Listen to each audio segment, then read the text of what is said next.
Los elementos y factores del clima.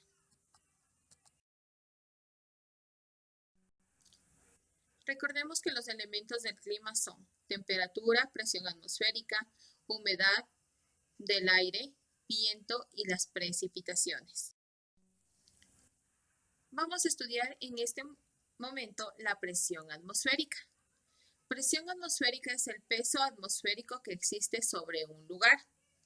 Y aquí vamos a tener un dato específico.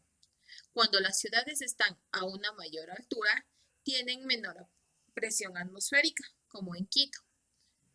Pero si las ciudades están a nivel del mar, como Esmeraldas, Manabí, la presión atmosférica es mayor. La temperatura se refiere a la cantidad de calor que existe en un lugar. La temperatura ideal para la vida o para el desarrollo es de 14 a 29 grados centígrados. La humedad ambiental o la humedad del aire se refiere a la cantidad de vapor que existe en un lugar. La humedad ideal para que se pueda desarrollar la vida es del 40 al 70%. La humedad ambiental proviene de la evaporación del agua cuando es calentada por el sol. El agua ya sea en los océanos, ríos o lagunas. El exceso de humedad nos produce unos microorganismos llamados moho, mientras que la falta de humedad produce deshidratación. El viento es el movimiento del aire en la atmósfera debido a los cambios como de la temperatura, la presión atmosférica e inclusive el movimiento de la Tierra. Si la fuerza que mueve al aire es fuerte, se producen los huracanes, ciclones, tifones o tornados. La diferencia entre el huracán y el ciclón y el tifón.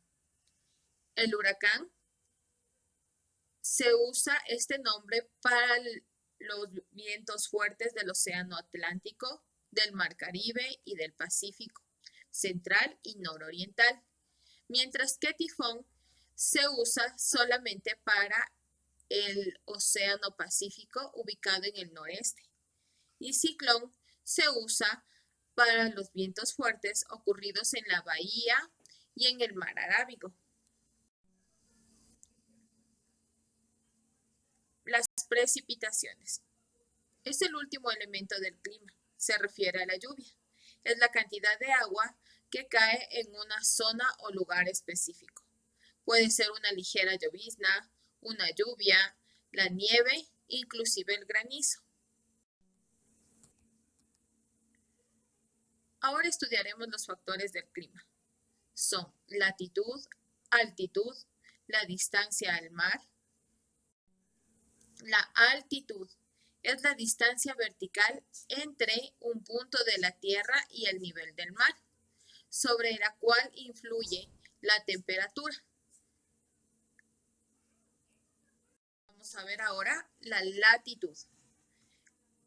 La latitud está determinada por las franjas climáticas, es decir, por el trópico de Cáncer y el trópico de Capricornio. En la zona media de nuestro planeta hay más calor debido a la presencia o a la influencia de los rayos solares, mientras que en los polos existe una menor cantidad de calor. El trópico de Cáncer y el trópico de Capricornio.